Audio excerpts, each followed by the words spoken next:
Hello, welcome to Mike's Mess Podcast. I'm your host, Mike Pashota, and happy Thursday to you. And if you're a Met fan, be happy. The Mets actually won, and they won it in it's gotta be the signature win of this season thus far, and the type of win that we as Met fans have been looking for all year. I would have preferred not all of the bullpen catastrophes that happened in this game, but they were facing the Tampa Bay Rays, so they had to put up their A effort. Came up a little bit short on the bullpen side, but wow, what a performance by the Met offense that came through. In just three at bats, basically, were the critical ones for the Mets in this entire game. 10 innings. They went in a walk-off. I'm going to go into everything in a little bit, but going back to what I said, a signature win for the season is something that has eluded the Mets all year long. As I said in previous podcasts, and this is one day after I raised the alarm, they come back in an incredible fashion, and this was the win that kind of defined all of 2022. It was the never say die attitude that they just kept coming back over and over again. That started in that game in Philadelphia last year that everyone knows so well, that they came back down an enormous amount in that final inning and somehow wrenched their way back into that game. And that was the signature win of that season. We've been given what's got to be considered, as I said, thus far, but has a good chance of being the signature win of this entire year. It's hard to come up with a bigger one than this one.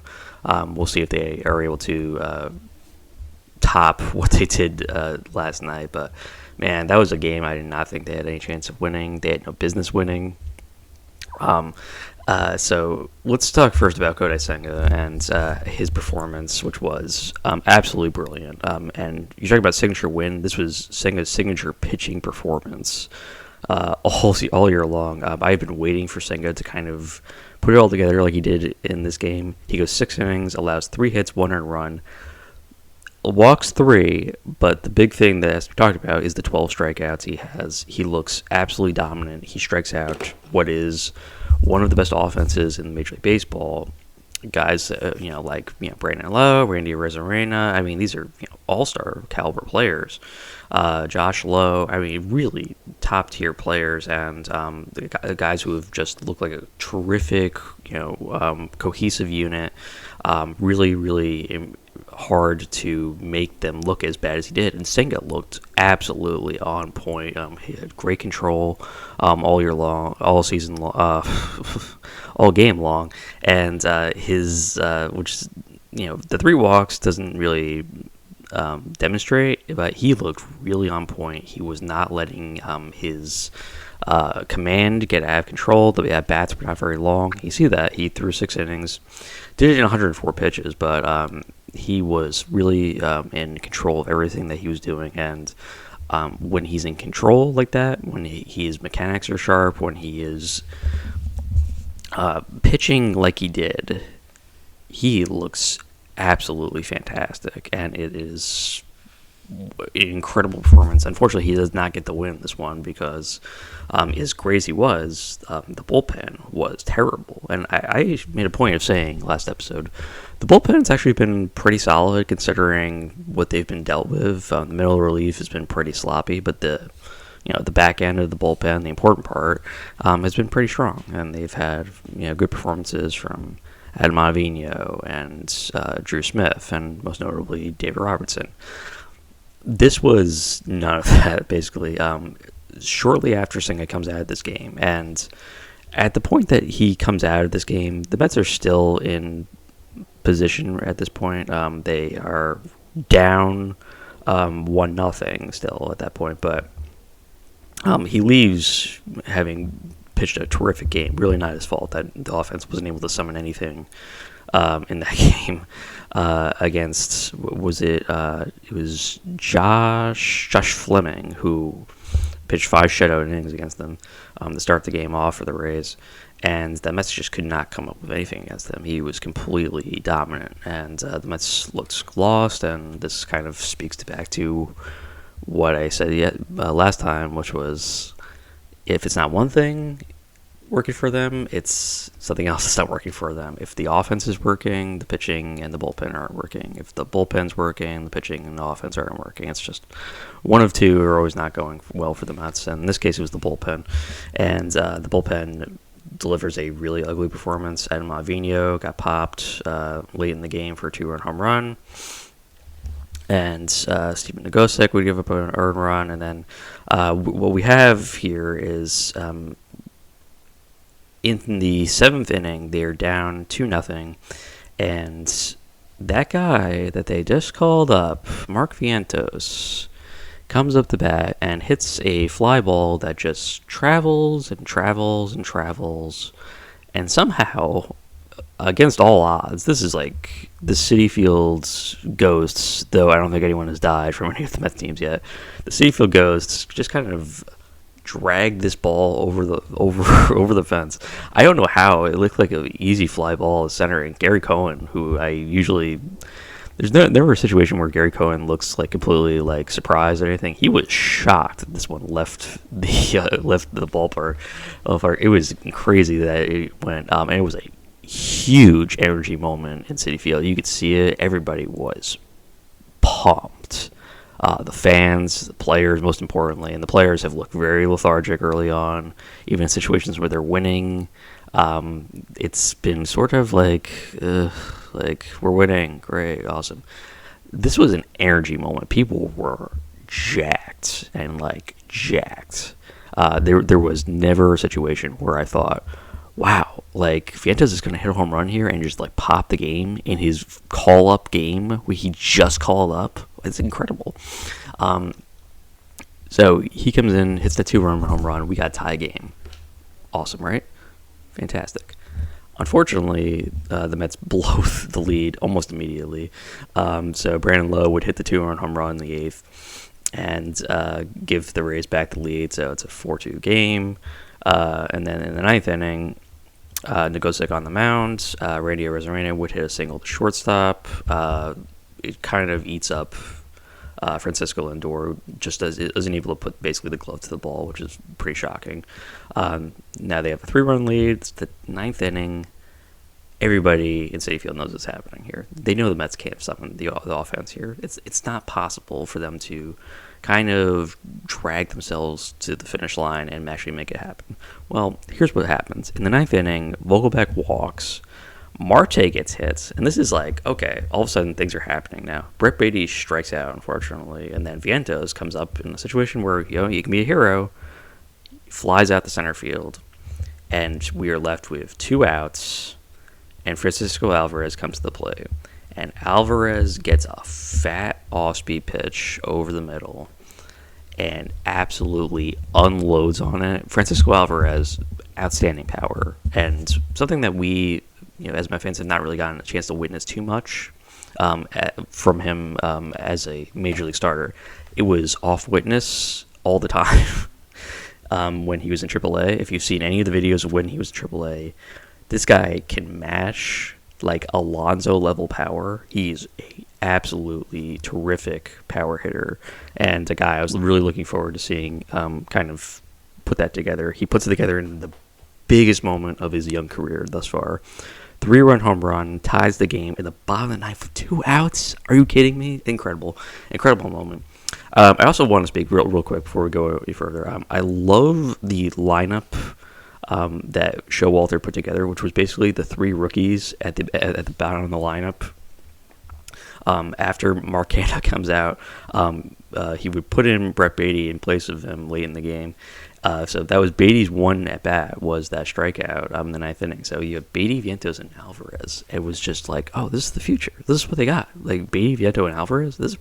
We're okay. This is 3 great guys. So Alvarez comes up big. Unfortunately, the Mets weren't able to score. And then after that, Nimmo would strike out, stay in the inning, and we go to the 10th, and the Mets would bring in David Robertson. And David Robertson, absolutely fantastic this whole year. delivers a stinker in this one. Really rough performance by him. He in the 10th inning. Of course, we do have the runner on second base to start the inning. Whenever we go to extras, so Taylor Walls would start off on second base in the 10th inning for the Rays. He would steal third, and then the Rays would come up with a big single to shortstop. Again, this would be another situation where it would just get by Lindor. Walls would score, and shortly after that, Jai Shalot would come up in a big situation to hit a RBI single to right field, and he would be called out, but it meant the Rays would get another run. So now it's 7-5, and after all that, basically, this is like, oh god, like they just immediately piss it away, just like that. It was pretty rough to watch as a Met fan, because you're just like, after all of that, after this incredible comeback, 2 home runs, a 2-run home run and a 3-run home run, we're back in this game. We tied it, 9 innings. Let's get it done in the 10th. They immediately give up 2 runs in the 10th from their closer, the guy who's been the most rock solid option for them thus far. So the Mets come up, and they're not out of it. Fortunately, with the extra inning rule, you get the runner on second, so they have Nimmo on second to start the inning off. Jeff McNeil, who's had a up and down season thus far, comes up big, singles the center field. They keep Nimmo at third. Lindor strikeout swinging. Lindor, not a great game from him, and it brings up Pete Alonso, the polar bear. And the polar bear would come through in an enormous fashion. Alonso's come up with some huge home runs, plenty of walk-offs, grand slams. To my memory, I cannot remember a bigger home run from him. This was to kind of conclude our theme of signature moments. This was his signature walk-off home run. I cannot remember a bigger home run that Pete has hit in his career, and he's hit a lot of them. This was the biggest moment that he could come into a situation. It's a 3-run home run, no doubt, second deck bomb, and you got to believe Pete Alonso. What a shot! I mean, just like, he is so locked in. This was just a fastball over the middle, and he just clocks it. Mistake pitch, and you can't leave a fastball over the middle with Alonso. He is not going to miss, and he absolutely unloaded on that one. Mets win it. Incredible fashion, 8-7. This was, as I said, everything that we've wanted to see from Met fans before. The never say die attitude, coming up with runners in scoring position, hitting home runs, and it comes from the 2 rookies, guys who had not made the opening day team.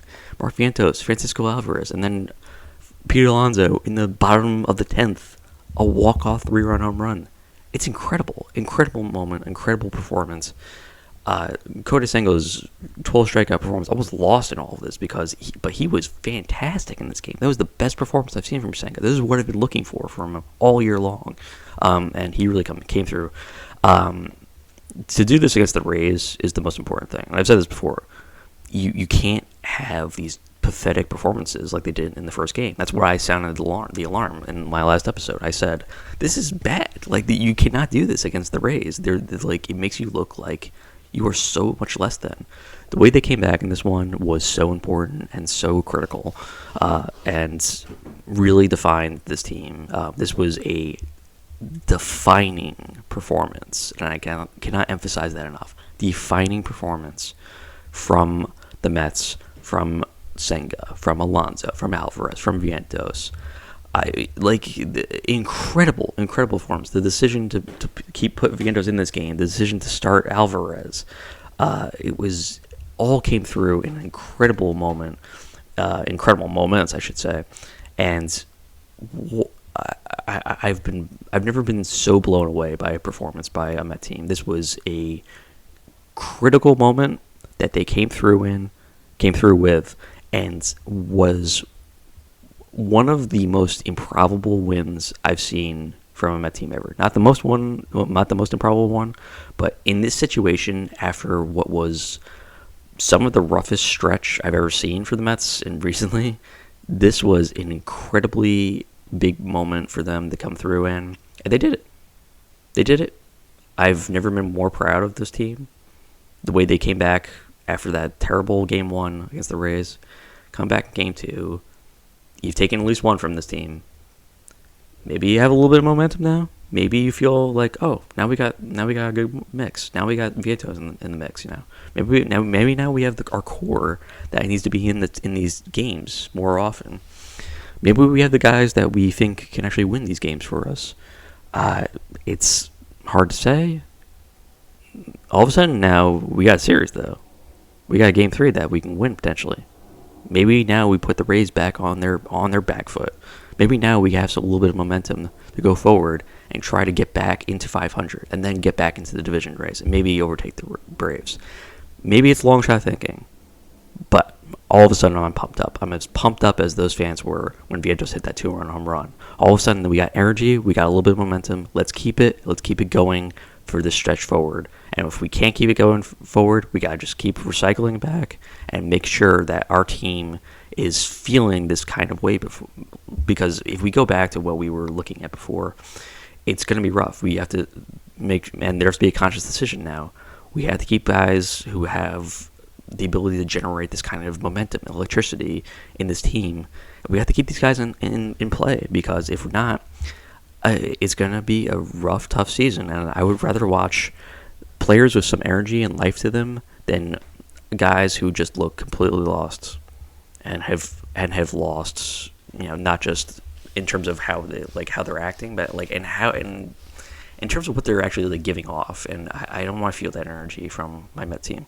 So I'm very pleased as hell from what I saw last night. It was an incredible win, a signature moment. What a night. Thank you for listening to Mike Spence Podcast. Please be sure to follow us on Spotify and subscribe to our YouTube channel as well. Finally, please also follow the podcast Twitter, which is Mike Spence Pod, all one word. Appreciate your time and have a wonderful rest of your day or evening. Let's go, Mets.